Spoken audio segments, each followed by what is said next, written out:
Salawat, salawat cinta. Salawat, salawat cinta. Bismillahirrahmanirrahim. Assalamualaikum warahmatullahi wabarakatuh.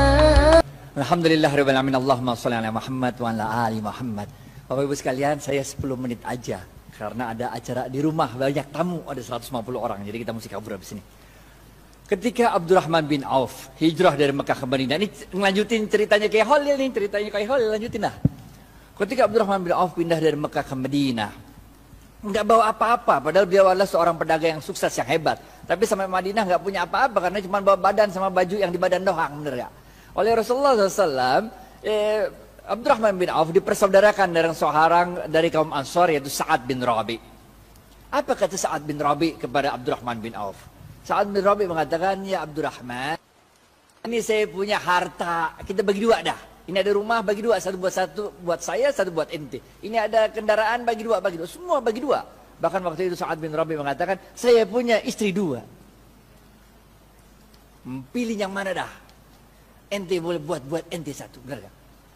Jadi tingkat imannya Sa'ad bin Rabi model begitu. Dan tingkat imannya Abdurrahman bin Auf bukan kayak kita. Kalau kita dibilang begitu, kita bilang apa tuh? Alhamdulillah wa syukurillah, ente emang baik banget Sa'ad, benar gak? Tapi Abdurrahman bin Auf begitu itu mengatakan, ada yang tahu jawabannya? Gocap kalau bisa nih, angkat tangan, gocap kalau bisa. Abdurrahman bin Auf mengatakan, terima kasih banyak ya Sa'ad, mudah-mudahan Allah memberkahi keluargamu, mudah-mudahan Allah memberkahi hartamu. Tunjukkan aku di mana? Pasar, gocap.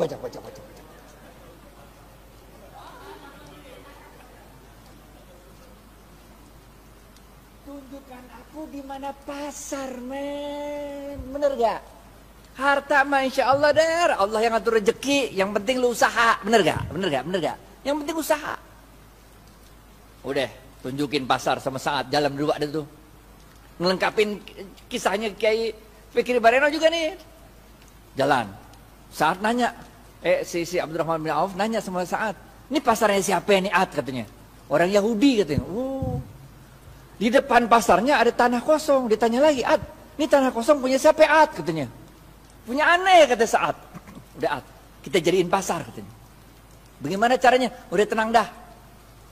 Orang kalau jualan di pasarnya Yahudi, itu suruh nyewa lapak. Lapak tuh sewa, bener gak?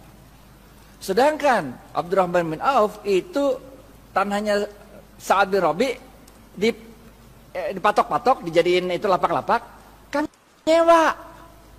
Kaum muslimin silakan jualan aja di sini. Kalau untung bagi hasil. Ngerti gak? Lah itu kaum muhajirin yang pindah kan nggak punya harta yang dibawa, bener gak? Jadi kalau suruh bayar sewa kagak sanggup, bener gak? Jualan aja dulu, benar gak? Kalau untung bagi hasil nih. Itu sebabnya ekonomi Madinah mulai tumbuh. Seorang sahabat waktu itu datang kepada Rasulullah SAW, ya Rasulullah, kami ini dagang untungnya kecil. Sedangkan orang-orang Yahudi dagang untungnya besar. Sama-sama di Madinah nih. Nabi kaget, kok bisa begitu? Barangnya sama katanya.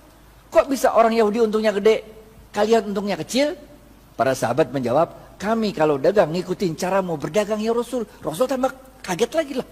Bagaimana caranya? Kami kalau dagang jujur. Kalau orang mau beli 1 kilo, saya nggak ngurangin timbangan, tetap 1 kilo. Kalau mau beli 1 meter, tetap 1 meter, nggak ngurangin ukuran. Sedangkan orang Yahudi, kalau dagang, curang, ngurangin timbangan, ngurangin ukuran. Makanya labanya, untungnya gede. Sedangkan kami untungnya kecil. Udah jujur belum tuh? Udah jujur kan? Apa kata Rasul? Cara kalian berdagang salah. Maukah aku beritahu bagaimana cara berdagang yang benar? Rasulullah SAW mengatakan, kalau ada orang mau beli, ente jangan kurangin, ente lebihin. Ngerti gak? Di zaman saya kecil tuh, kalau orang jual kacang tuh, habis di sendok 2 biji, ditambahin dikit, biar anget. Ngerti gak? Kalau jual duku tuh, habis ditimbang, tambahin dikit, biar anget. Bener gak? Jual daging, potong tuh, habis itu tambahin dikit, biar anget. Tahu gak? Apa yang kejadian? Orang-orang yang biasa belanja di pasar Madinah, orang Yahudi, sekarang pindah ke tempatnya orang Muslim. Karena pertama, orang ngomong dari mulut ke mulut. Kalau belanja di pasarnya orang Islam aja enak, 1 kilonya berat. Kalau tempat orang Yahudi 1 kilo. Enakan pasar orang Islam kalau 1 kilonya Banyak kalau tempat orang Yahudi 1 kilonya dikit. Ini rahasia yang pertama. Rahasia yang kedua, tiap kali dia jualan kan berarti dia sodakoh. Ngelebihin, bener gak? Kalau sodakoh ente ngundang barokahnya Allah. Paham gak? Jadi Bapak Ibu sekalian, ini kita tarik 2 pelajaran penting. Yang pertama, kalau bisnis jangan curang. Ngapain bisnis curang? Bener gak? Kita orang Islam men, kalau ente orang Islam sholat tapi bisnis curang, enggak oke. Yang pertama nih, bisnis jangan curang, jangan ngurangin timbangan, jangan ngurangin hak pembeli. Yang kedua apa? Yang kedua, kalau bisnis itu banyakin sodakoh, ngejar barokah. Makanya kita diajarkan oleh Rasulullah SAW sebuah doa yang sangat ada yang tahu doanya? Doa mau makan, doa mau makan, doa mau makan, doa mau makan, doa mau makan. Woi gocap woi, ya bu. Allah barik lana, gocap.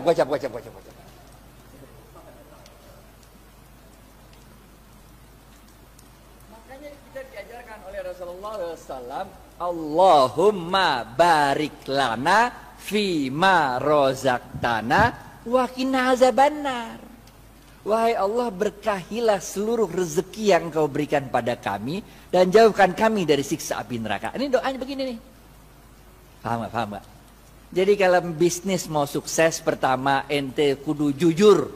Tapi jujur aja kagak cukup. Kita juga harus cerdas, harus fatonah, harus tabligh, benar ya? Ente jujur tapi bego, ya udah ente selamat dunia tapi ente senep. Ente harus jujur, cerdas. Dan jangan lupa apa? Cari barokahnya Allah. Karena Rasulullah SAW mengatakan dalam sebuah hadis, bapak-bapak nggak ada yang nunjuk nih, gocap. Khairun nas anfa'uhum, gocap. Ini dari Ustadz nih, halal atau ibah nih.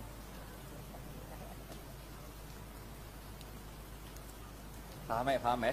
Yang pertama nih, kudu jujur, sidik amanah. Sidik jujur kepada Allah. Kalau Allah bilang haram, tinggalin aja dah. Amanah, itu kalau dikasih kepercayaan sama orang jangan dirusak, pegang baik-baik. Benar gak? Selain jujur kita juga harus cerdas dalam membaca situasi. Fatonah, cerdas dalam menyampaikan sesuatu, tabligh. Kagak cukup yang ini doa. Yang ketiga, benar gak? Jujur, cerdas. Yang ketiga, cari barokahnya Allah. Khairun nas anfa'uhum linnas. Sebaik-baik manusia adalah yang paling banyak memberi manfaat bagi manusia lain. Ngapain kaya sendirian, gak asik walaupun halal. Ngerti gak? Gak asik kaya halal tapi gak nyebarin barokah, gak asik. Orang bilang dia kaya tapi pelit, benar gak? Yang keempat, terakhir nih, habis nih. Yang terakhir, keempat. Jangan lupa Rasulullah SAW bersabda, man lam yashkurin nas. Susah ya?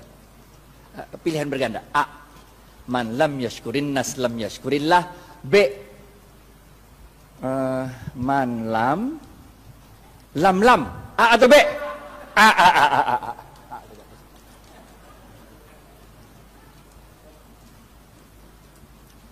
Ingat Bapak Ibu sekalian, kita ini bukan Rasul, bukan Nabi.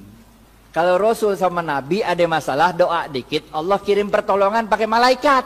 Ya kan? Nabi Musa, depan laut, belakang Fir'aun. Masalah kan? Doa dikit, laut merah kebuka, jalan baik-baik dah. Bener gak? Fir'aun ngikut dari belakang, doa lagi dikit, ketutup laut merah, mati Fir'aun. Bener gak? Nabi Ibrahim, dibakar hidup-hidup sama Namrud. Doa dikit, berasa dingin tuh api, bener gak? Nabi. Lah kita ini manusia, Pak. Coba aja ibu pulang ntar, coba bakar tangan kalau nggak gosong, bener gak? Caranya Allah nolongin kita dengan menggerakkan makhluk-makhluknya untuk nolong kita. Itu sebabnya man lam yashkurin nas lam yashkurillah. Siapa-siapa yang tidak dapat berterima kasih pada manusia, pada hakikatnya dia tidak bersyukur kepada Allah. Nih nomor 4. Ente sukses bisnis, ente jangan merasa sukses itu karena diri ente. Tapi karena Allah menggerakkan makhluk-makhluknya supaya kita sukses. Emang bisa hidup sendirian? Emang saya bisa nyampe Al-Azhar kalau kagak ada supir yang nganterin kemari? Emang supirnya bisa nyampe sini kalau di rumahnya nggak ada istrinya yang nyetrikain pakaian? Emang mobil bisa jalan sendiri kalau nggak ada yang jual bensin? Bener gak? Man lam yashkurin nas lam yashkurillah. Kesimpulan, habis waktunya nih. Yang pertama, oke? Jangan lupa jujur. Jujur penting. Ada 2 jenis jujur. Kepada Allah namanya siddiq, kepada manusia namanya amanah. 2, cerdas. Ada 2 jenis cerdas. Yang pertama, fatonah, faham memahami situasi. Yang kedua, tabligh, pandai untuk meyakinkan orang lain. Yang ketiga apa? Khairun nas anfa'uhum linnas. Bisnis itu jangan cuma mau cari untung, tapi bisnis itu harus memberikan manfaat banyak-banyaknya orang. Benar ya? Yang keempat, jangan kita yang merasa bangga kesuksesan bisnis itu karena kita doang. Kita harus terima kasih sama orang-orang lain. Karena man lam yashkurin nas lam yashkurillah. Siapa-siapa yang tidak dapat berterima kasih pada manusia, pada hakikatnya dia tidak dapat bersyukur kepada Allah. Maka dalam tempo yang singkat, dominasi ekonomi Yahudi di kota Madinah dapat dipatahkan oleh kaum muslimin. Bagaimana dengan kita di Indonesia? Nanti kita serahkan ke Khalid Ridwan untuk yang membahas. Pokoknya nggak usah nunggu kita sempurna dah. Yang bisa jalanin gitu aja dah. Karena kaidah fikihnya berbunyi ma la yudraku kulluhu